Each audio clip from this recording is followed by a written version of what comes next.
I feel like it's a bit of a rarity for people to favor the middle child in the 3-stage evolutions. The baby stage is typically cute and has its fans for that reason. Then it becomes the awkward middle phase, smoking cigarettes and listening to My Chemical Romance in their blacklight rooms until it reaches its final, most powerful stage, commanding respect to all those who doubted it. But I thought, just how many middle stages are there that are actually my favorite in the evolution line? So I went through every Pokemon and compiled a list, and to my surprise, there are actually 11 that ended up being my personal favorite of the 3 phases. And to be clear, this is not a ranking of my top 11 favorite middle stages, but these are simply the only 11 that I would consider the middle stage to be my favorite. For instance, I like Wartortle more than my number 11 pick, but it doesn't count since I like Blastoise more than Wartortle. Some of these are easy ones for me, and some are just slight upgrades, but we will discuss. I simply decided to rank these from the ones I like the least to the most. So yes, let's get into it. Number 11, Vigaroth.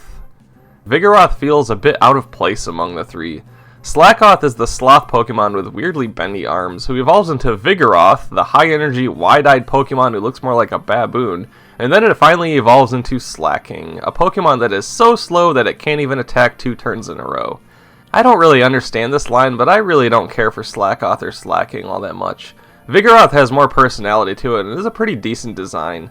Slaking always felt like a lesser Snorlax to me, so in my opinion is a downgrade when it evolves. But not statistically, as Slaking has crazy high attack. But meh, I'll take the Baboon Sloth out of the 3. Number 10, Leiron. The interesting little Gen 3 Steel Rock line. You first get Aron, who is a cute little stubby-legged armor thing who evolves into Leiron, and finally Aggron.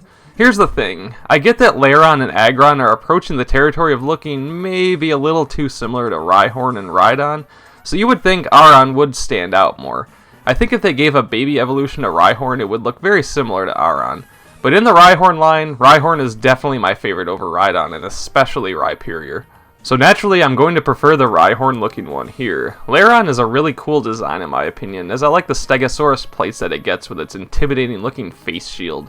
But Aggron never looked quite right to me. Something about the horns and face, and I don't know. I think Leiron generally looks better. Aron is cute enough, but I still prefer the middle phase of the 3. Number 9, Merrel. So when Gold and Silver came out and introduced the Gen 2 line to the world, Merrel was of course the original phase in a 2-step evolution. Merrel evolves into Azumarill, and that was it. But then Gen 3 introduced some babies to pre-existing ones, and here we are with Azurill. I remember Merrel had a lot of speculation before Gen 2 came out. People were calling it Pika-Blue as if it was the water version of a Pikachu. And while that's not necessarily too far off, it really doesn't look that much like Pikachu. It is a small blue mouse, but that's about it. But of the 3, I only slightly prefer Merrel. I feel like Merrel is cute and appealing enough to not really warrant the baby version with Azurill, but alright. And here's something I didn't even know until researching this. Merrel and Azumarill were originally just water types and then became water fairy once the fairy type was introduced. I did know this, but what I didn't know is that Azurill isn't even a water type. It's normal fairy. Interesting. But yeah, I never really thought Azurill was necessary, and in my opinion, Azumarill looks more like it would be the awkward middle phase rather than the final version, thus putting Merrel as the best looking one of the 3 for me. Long live Pika-Blue.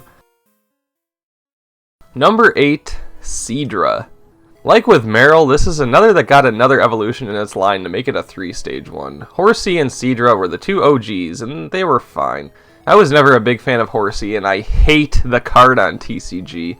It's also kind of a lazy name by flipping the seahorse to Horsey, but I get it. It's like a child calling a horse a horsey, yeah. But Sidra looks more like a mad horsey, and I thought it looked cooler. But then when Gen 2 came along, they gave Sidra the evolution of Kingdra, making it part dragon type and the main one that Dragon Gym Leader Claire uses. But I don't know, Kingdra never really did it for me. It looks like a Sidra that got old and wants to move to the coast and retire. While I like that they made Kingdra part dragon type, it is strange that Sidra also wasn't. Sidra is literally short for Sea Dragon, so what's up with that? But with the introduction of Kingdra in Gen 2, it honestly made me like Sidra even more. I think it's the best looking of the 3, and yeah, Sidra is a pretty underrated classic in my opinion. Number 7, Graveler. I don't know what it is, but I've always liked Graveler the most in that line. Geodude is pretty simple in concept. If you've never seen a Geodude before and someone told you to imagine a spherical rock with a face and 2 arms, you would probably picture a Geodude. Geodude gets the honor of being the first ever Pokemon you fight in a gym battle in the one against Brock. But then it seems like just about every cave you enter throughout all subsequent Pokemon releases, you will run into so many Geodudes that you'll eventually get annoyed by finding them. Maybe it's just me, but Geodude is like an overplayed radio song. It's cool at first, but it gets old quick. But when it evolves into Graveler, I think it's a pretty great design. It becomes a much bigger boulder, gets 4 arms, and is much more jagged. And I always like its goofy face. If you're trying to grind levels with a grass or water type, finding Graveler in the wild is a great source of experience, as long as it doesn't straight up explode in your face. But then Graveler can evolve into Golem through trading, and while I certainly don't hate Golem, in fact I recently used a Golem in my first playthrough of Shining Pearl, I always preferred Graveler. Also, why does it lose 2 of its arms when it evolves? Geodude has only 2 arms, Graveler gets 4 arms and 2 legs, and Golem gets 2 arms and 2 legs. It's so inconsistent. But yeah, Golem is only a very slight downgrade for me, and I really don't like that it's named Golem. There will eventually be multiple Golem Pokemon down the line, so that can get a little confusing. Number 6, Celio. This could be a controversial one, as I think Spheal has a lot of fans, and I get it, Spheal is very adorable. It's a perfect sphere with the most innocent looking face. Then it loses its sphere body and becomes Celio, and finally Walrein. Walrein is fine, and it's cool that there's a strong water-ice walrus Pokemon, but that's the thing, it looks like a walrus, and there isn't a whole lot more to it. But for whatever reason, I always like Celio's design the most. And yeah, I think it's all in the whiskers. Nothing against Spheal, Spheal is pretty great, but Celio just looks better in my opinion. And yes, I absolutely expect to be in the minority on this one. Also, I love ice types. That doesn't have anything to do with Celio alone, I just wanted to point that out. Number 5, Charmeleon. Speaking of being in the minority, here we go. Possibly the biggest hot take of the video. So here's the thing, I grew up with Blastoise being my original favorite Pokemon. That eventually changed to Sandshrew, but Blastoise was my original homeboy. So naturally, if you like Blastoise, that means you must not like Charizard. It's Coke versus Pepsi, it's the Yankees versus the Red Sox, it's Seinfeld versus Friends, it's Blastoise versus Charizard. The red and blue boxes featured both, and Pokemon Stadium had the 2 against each other, so it's like they were born rivals. So yeah, Charizard never really did it for me. Everybody loved Charizard back in the day, so I thought it was cooler to prefer Blastoise. Sorry Venusaur, you don't really matter for this video. So then we have the traditional very first starter decision, Bulbasaur, Charmander, or Squirtle. To be honest, Bulbasaur is actually my favorite of the 3, which is kind of funny.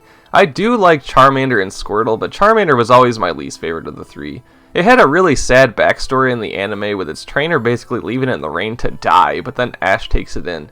Unlike Ash's Bulbasaur and Squirtle, his Charmander does eventually evolve into Charmeleon and then Charizard, but wow, the time that it's actually a Charmeleon is so insignificant that I always felt like it gave it a bad rap. He has a Charmeleon for literally 4 episodes. They knew how popular Charizard was, so they wanted to skip over that Charmeleon phase like it doesn't even exist. But come on, I think Charmeleon looks great. Sure, it may be strange that the orange Charmander evolves into the red Charmeleon, and then the orange Charizard again, but I love the red design. Charmeleon is the one you don't want to mess with. It's Charmander going down a dark path. Then blah blah, it gets wings and becomes one that everybody loves, but where's the Charmeleon love? It's an underrated classic, and I always preferred it among the 3. I even like Charmeleon more than Ivysaur and Wartortle. Number 4, Dragonair. I think it's just a coincidence that this list has been very Gen 1 heavy, which is honestly not something I expected, but this one is notorious. In Generation 1, there are only 3 Dragon types in the whole Pokédex, even though you would think Sidra and Gyarados would be Dragon types, but I digress. You get Dratini, who is a neat looking baby dragon serpentine looking thing, and I like the design overall. But then it becomes majestic. Dragonair becomes much bigger, gets a horn, looks more regal and more fancy. Dragonair is awesome. It even has Captain America wings on its head. But then, what even happened here? I have not been shy in stating that I just don't get Dragonite. Dratini to Dragonair makes a lot of sense, and then it goes completely off the rails with Dragonite. How do you go from the majestic blue serpent to a doofy looking orange Barney the dinosaur looking homie with wings? If you're a Dragonite fan, then that's awesome, but I'm not. I think it should have stopped at Dragonair, and I feel like there will be many who agree with me on there. Am I wrong with this? You tell me. I honestly don't hate Dragonite on its own, but I do hate that it's what Dragonair becomes. Number 3, Pikachu. Yeah, I know, what an easy pick here. The full-on mascot of the franchise, and it's honestly not even a landslide pick or anything. I actually really like both Pichu and Raichu. I think Alolan Raichu is a pretty great design and idea, but I gotta go with my main Smash Bros. Character here of Pikachu. My friends and I were so into Super Smash Bros. On the N64, and I was basically always Pikachu. Then we got really into Melee, and again, I did not stray away from Pikachu. After that, we kinda stopped playing Smash Bros, unfortunately. I did get Brawl when it came out, and yet again, I was always Pikachu, but we never got into Smash Wii U, 3DS, or Ultimate. But if we did, I would remain being Pikachu. It's one of the most recognizable video game characters of all time, and for good reason. Pikachu is an excellent design. The electric mouse with red cheeks and a lightning bolt tail, how can you go wrong there? As I said, I do really like Pichu, but kinda like with Azurill, I don't know if it's really a necessary addition. The Pokemon franchise is certainly not shy to milking Pikachu's popularity for all that it's worth, but it's hard to hate on the Zappy Mouse. Raichu definitely doesn't get enough love, but I still say Pikachu looks better overall. Number 2, Cadabra. This was an easy one for me, yet it still isn't falling at number 1. I've always loved Cadabra as a Pokemon, and if you're familiar with the history behind it, you know that Cadabra is actually a controversial Pokemon. There is an Israeli magician by the name of Uri Geller who is known for a trick where it appears he can bend spoons with his mind. So he got involved with a legal battle in that Cadabra is basically a parody of him. It finally got settled in 2020, weirdly enough, but Cadabra was kind of one that got its focus taken off of over the years. But it's a shame because Cadabra is such a cool design. Abra is honestly a pretty creepy Pokemon and is known for using Teleport to escape from battle the first chance it gets, but it improves a bit in my opinion when it evolves into Cadabra. It's a strange shape but switches its focus to spoon bending and gets a neat looking mustache. Then it evolves into Alakazam, which I feel is typically the favorite of the three, but Alakazam always looked too similar to Cadabra and for some reason just slightly worse. It gets an even bigger mustache and an extra spoon, but it's just aesthetic reasons for me why I prefer Cadabra, and not really easy to articulate why. Alakazam is one of the strongest Gen 1 Pokemon, but Cadabra was where it was at for me. Number 1, Dusclops. Yeah, these have been so Gen 1 heavy, and yet my number 1 choice is a Gen 3 one. I've always loved Ghost Pokemon, and Dusclops is one of my personal favorites. I actually really like Dewskull, and even that would be among my favorite Ghost Pokemon. Its creepy single red light eye behind a skull, I mean that's awesome. Then it evolves into Dusclops, and that was where it ended. Dusclops' design is fantastic. It's a Cyclops mummy. It keeps that single red eye and gets a ton of defense. Dusclops isn't my absolute favorite Ghost Pokemon, but it's in the top 3 for me. It's a spooky one, and one reason why Ghost is one of my favorite types. But then Gen 4, it was one that gained an expanded evolution with Dusknoir. And yeah, I don't know, it doesn't really work nearly as much for me. I like Dusclops and even Dewskull quite a bit more. Dusknoir isn't as creepy, and I would rather keep it a Dusclops. And for me, this was an easy choice to be number 1. I guess I just love creepy Pokemon. So there we have it. I hope I helped to show some love to some awkward middle lines and didn't make you all too mad at some of my picks. I'm honestly curious as to some of your choices. Is there a popular favorite for a middle stage out there? Is there a middle stage out there that is somebody's favorite Pokemon of all time?